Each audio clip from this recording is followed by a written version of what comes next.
Hello, everyone. Welcome to another episode of the Reckless Paradise podcast. I'm your host, Dystro, and welcome to July, everyone. Yes, we are halfway through the year already. It does not feel like it's already been through half the year already, but I'm going to say this now. June and July, it's like, it was one of those areas of like craziness sort of things for the podcast channel and for me personally. But we're going to be kicking off this month with a Throwback Thursday episode. This one is more of a WWE pay-per-view. We're going cash and back to 2013. Yes, that trying time in 2013. Before, we get the infamous Shield breakup, before, we get the Yes movement in 2014. Yes, we are going to be talking about Money in the Bank 2013. Or, well, I should say, before the Yes movement and Bryan Danielson or Daniel Bryan took off as main eventer. We're going to be talking about Money in the Bank 2013 this time around. Um, there was a lot of key players that were either still wrestling or are still wrestling around that time period.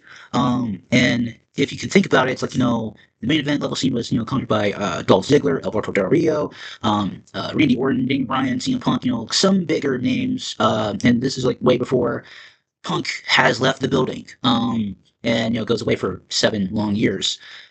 So we had a high package talking about the two matches that were given lots of build.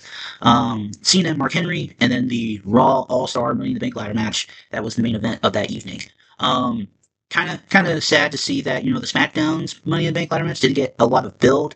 Um, but I will say the Raw Money in the Bank ladder match had a lot of star power and lots of like good names behind it. Like I said, like CM Punk, Randy Orton, Daniel Bryan, Sheamus, Christian, and a returning RVD in that matchup, which that's kind of cool to see him come back to this matchup. I've actually watched this pay-per-view before. I did not rent it. I've actually watched this pay-per-view before, and I've actually had a good time watching it. So we are kicking off this night with the SmackDown Money in the Bank ladder match where Fandango and Dean Ambrose got jobber entrances. Boo. um, and this was where the Shield, had just debuted. It was 2 years ago, or no, last November in 2012. Where the Shield made their debut, infamous moment in WWE history, and it wasn't too long, to see the Shield being tag champs and United States champion, with Dean Ambrose as the United States champion and Roman and Seth as the tag team champions. All three men are still wrestling to this day, which is phenomenal. And to see like where they're at, top of their game in their own respective companies, is a sight to see. Fandango, also known as JDC, yeah, in TNA, he just recently retired, and good on him to do that. To focus on his health and his marriage and all stuff, and his little baby, So kudos to him.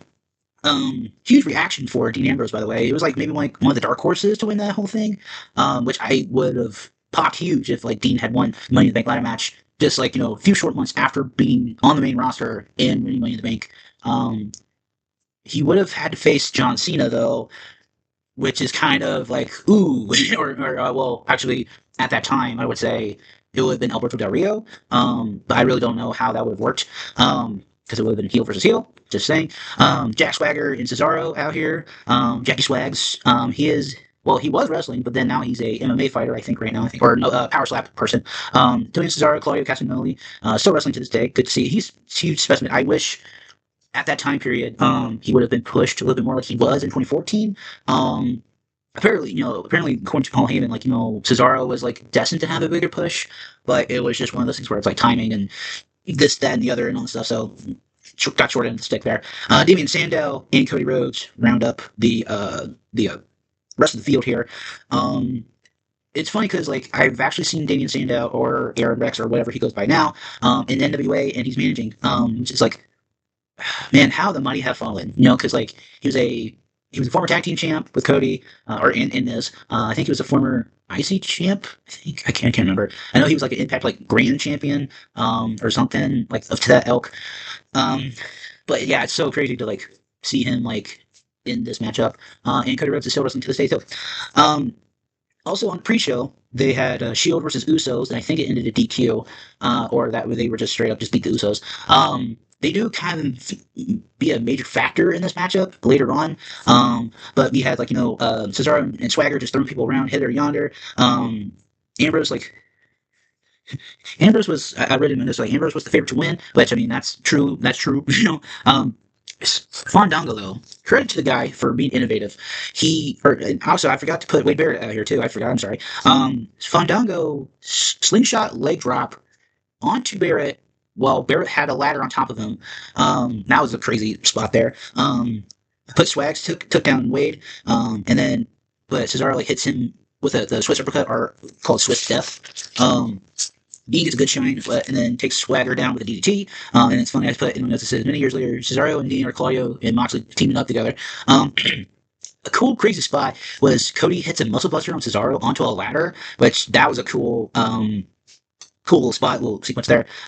Dean hits a dirty deeds off of the ladder while Dongo was like on the rung, so like he had his feet on one of the rungs of the ladder, and then Dean just like hits him with the dirty deeds, and I was like, okay, that was kind of a cool spot. Cesaro and Swagger tried to do like a Kofi Kingston-esque spot, which was like the damnedest thing I've ever seen both men do. But then Cody comes out of nowhere and just drop kicks Swagger, then Cesaro just falls flat on his face, and it's like, that's just so crazy. Huge Cody chants in 2013, so like they were still kind of like getting behind Cody, getting on the hype train a little bit. I bet you a lot of people, especially Dusty Rhodes, they were trying to push maybe Cody towards that World Championship picture. But it was like it's like one of those things where it's like wrong place, wrong time. Kind of had to like make use of your moments and your minutes a little bit. So Cody climbs up the ladder. Excuse me, climbs up the ladder.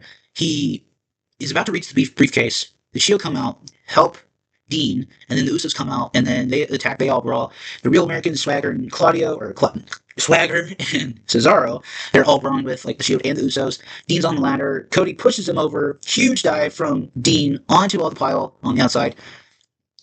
Cody climbs up the ladder, and then Damian Sandow, that sneaky fox, climbs up, busts Cody open hard way on the ladder, and then hits him off, and then Damian Sandow wins the briefcase.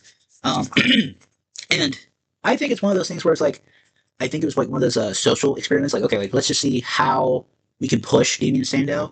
And I mean, like, it kind of worked a little bit. The briefcase that he had, though, was not too pretty. Nobody really liked that briefcase. Nobody really liked that cash in. Plus, it was against John Cena of all people. Would I have liked Cody Rhodes to win? Maybe, because it would have been a crazy what if for Cody Rhodes to like be in that upper echelon world title picture, and just see like where he could have been in that world title picture.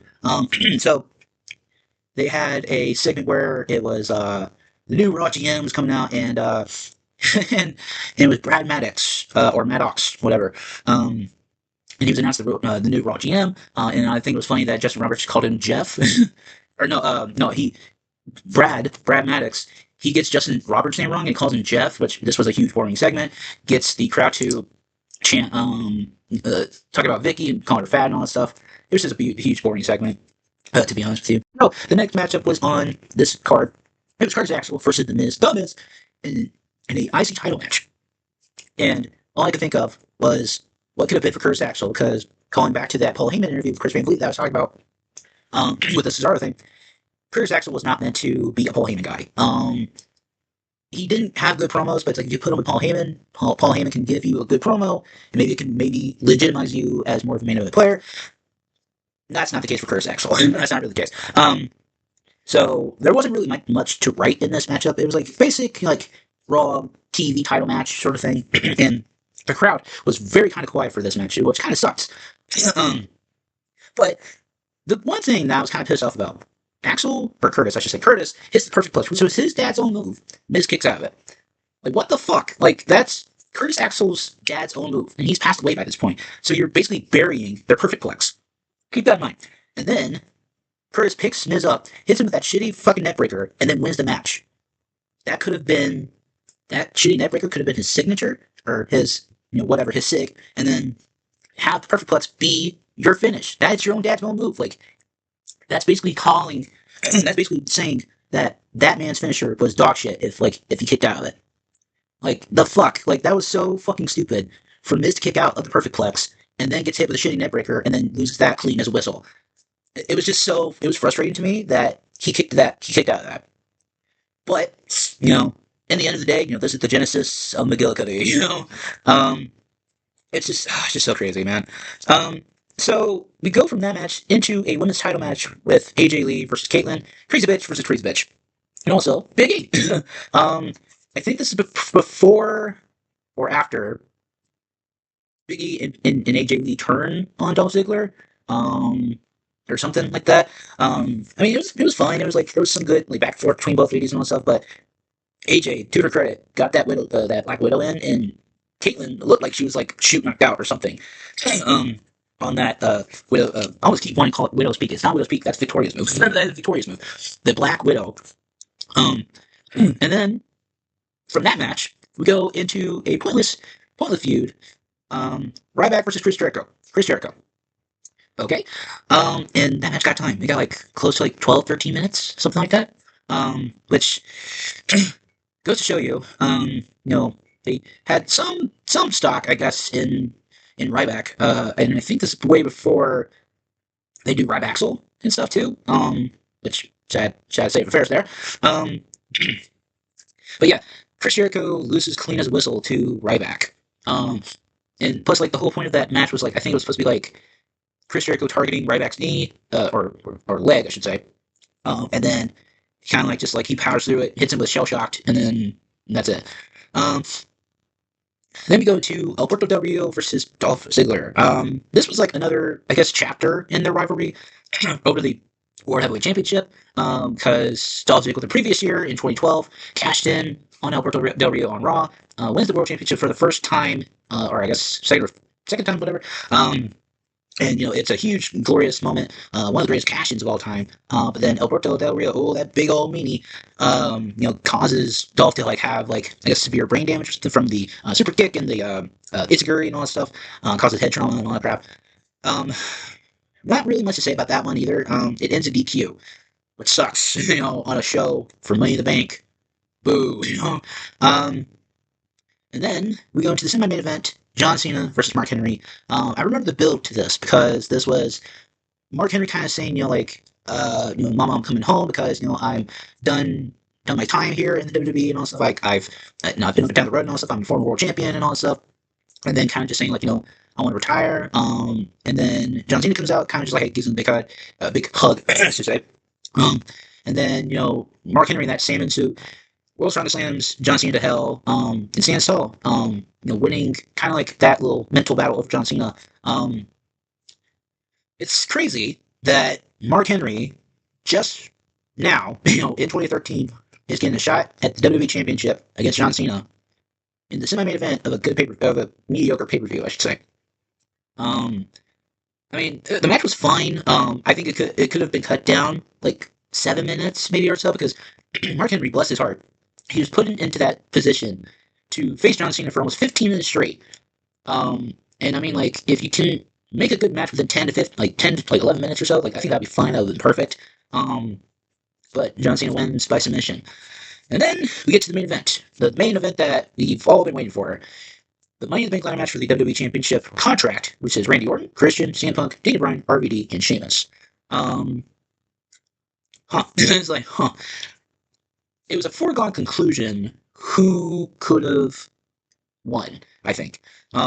Because Christian wasn't really going to win that one. I'm sorry, Christian. RVD was kind of just there. He kind of staked his claim into the match. Sheamus was there too. I think the three other possibilities could have been Orton, Punk, and Bryan. Because I know Punk gets screwed over by Paul Heyman because Paul Heyman is just I'm sorry, why you make me do it, and kind of turns on him and then kind of goes with Ryback and they go into a mediocre feud in 2013. Bryan gets his WWE Championship shot at Cena at SummerSlam that year. And Sheamus and RVD, they kind of do their own thing. I think Sheamus becomes, United States champion around that time too. Either that or 2014. So the foregone conclusion was Randy Orton. And it's of course, what a shocker. It's Randy Orton is the person that wins it. And it's usually it's that trope of this is the feud that never ends sort of thing. I thought it was a pretty good winner, to be honest with you. Cash in at SummerSlam that year was kind of cool because Bryan wins it. And then, Triple H, as special guest ref, goes psych buddy and like hits him in the gut, pedigrees him. Orton comes out, cashes in, and then kind of ends SummerSlam on a sour note. But I know like Orton and Bryan like to go through the rest of the year into, I think, between Night of Champions and Hell in a Cell that year. And then I know Orton goes into Survivor Series that year as WWE Champion, and then ends the year as WWE World Heavyweight Champion because they combined the belts at TLC that year. I mean, all in all, I think it was a good pay per view for that time period.